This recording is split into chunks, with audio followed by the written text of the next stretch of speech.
What's up, guys? In today's video we're going to be doing an oil change on the 2002 Solara that's made an appearance on the channel several times. But what makes this oil change special is we're going to actually be getting a sample of the oil to send out to Blackstone, who analyzes oil. Been wanting to do this for a really long time, and I think it's now the perfect time to do it. The car currently has 252,522 miles on the clock. Again, this is a 21-year-old car at this point. Really impressive. And as you can see, there's no check engine light, no warning lights whatsoever, actually.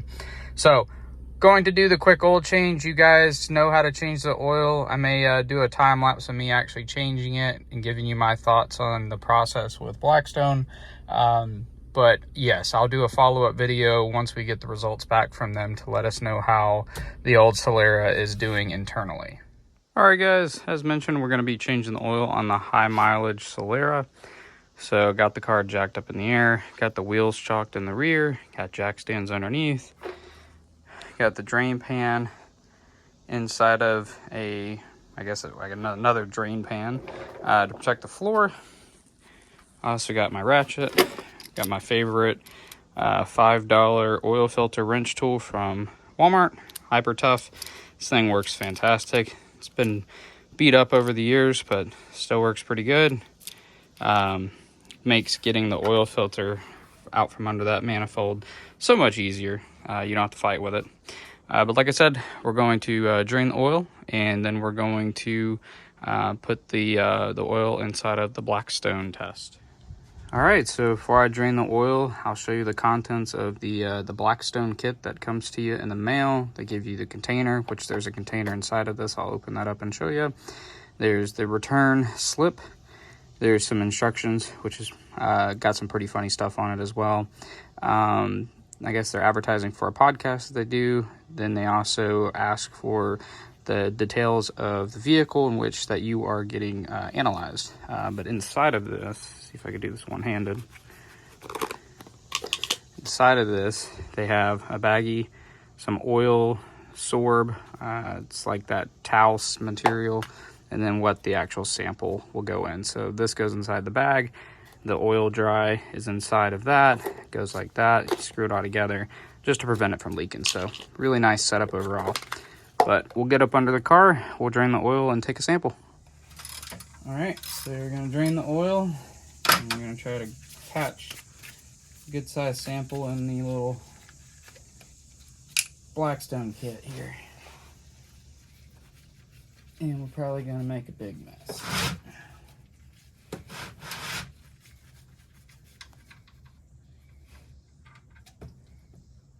Whoop. All right, we got our sample. Gonna let that drain for a second. We'll come back, we'll clean it all up, finish out this oil change, and then I will send this off to Blackstone and get back to you guys in a couple weeks. All right, guys, so I figured while I was changing the oil, I would show you guys again the nifty little $5 oil filter wrench tool. As you loosen on the ratchet, it actually tightens these jaws together and clamps onto the filter and helps you spin it. So if we bring the camera around down here, I'll show you on Toyota again. Their lovely oil filter placement is underneath the exhaust manifold. I don't know if this was an afterthought when they were building these cars or if this is truly the best place for optimal filtration, but it's a pain in the butt to change the filter. But I'll show you with this tool, it makes it a little bit easier. So try to get down in here, fit the jaws up around the filter, get it to where it goes around it. Ugh. Give it a couple grunts. That's one thing, it doesn't matter how loose you get this filter when you change it, the heat from the manifold just makes that O-ring just fuse to the block. And just like that, the filter is loose. We can spin it off. Dump oil all over the engine mount. Again, not quite sure why they put it here. There you go. $5 oil filter wrench tool saves the day again. Okay, so now that we got the old filter off, we're going to put the new filter on. If you watch my oil change video from previous, I usually don't really care about the oil filter as long as it's good quality, and most are around the same quality, at least the ones that you buy at the parts store. One thing I will point out is all your parts stores, AutoZone, Advance, O'Reilly's, for the most part, have these oil change stickers. Remember to grab those when you're changing your oil, so that you can put it up in the windshield just like the pros do. One thing is make sure that you put some oil on the seal before you put it on the engine block. And then once I get this tightened up, I will go over and top off the oil. And I'll show you one more annoying thing that Toyota did on this car that makes it a little bit more difficult than others to put oil into the car.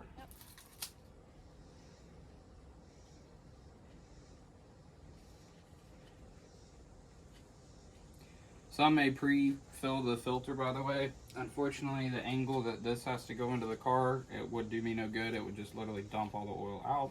So unfortunately, I can't do that. But we do make sure to put oil around the seal. And then we toss it in here, back underneath the nice scalding hot exhaust manifold. Thanks, Toyota.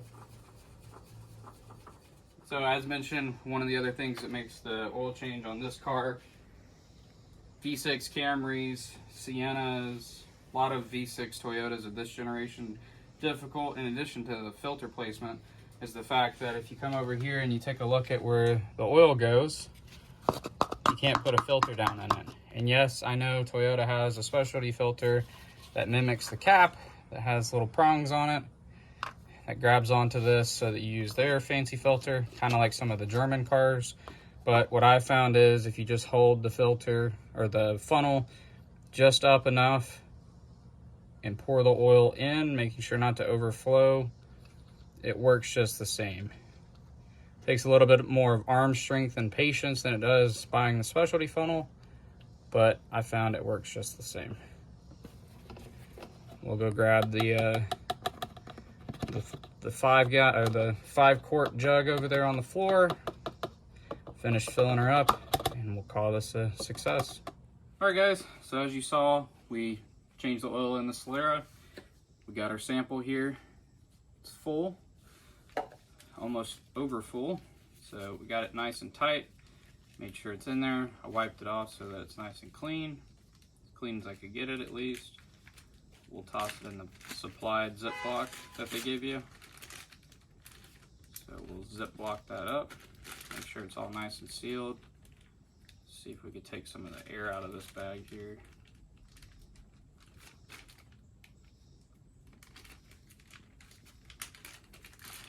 There we go.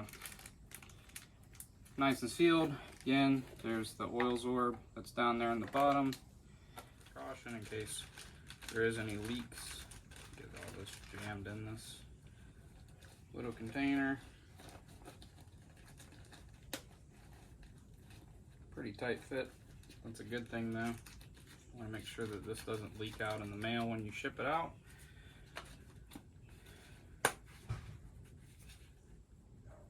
Got it all sealed up. We'll fill out this. We'll fill out the analysis sheet that will include with it, and we'll ship it off to them, and we'll regroup with you guys in a couple weeks when we get the results. Thanks so much for watching.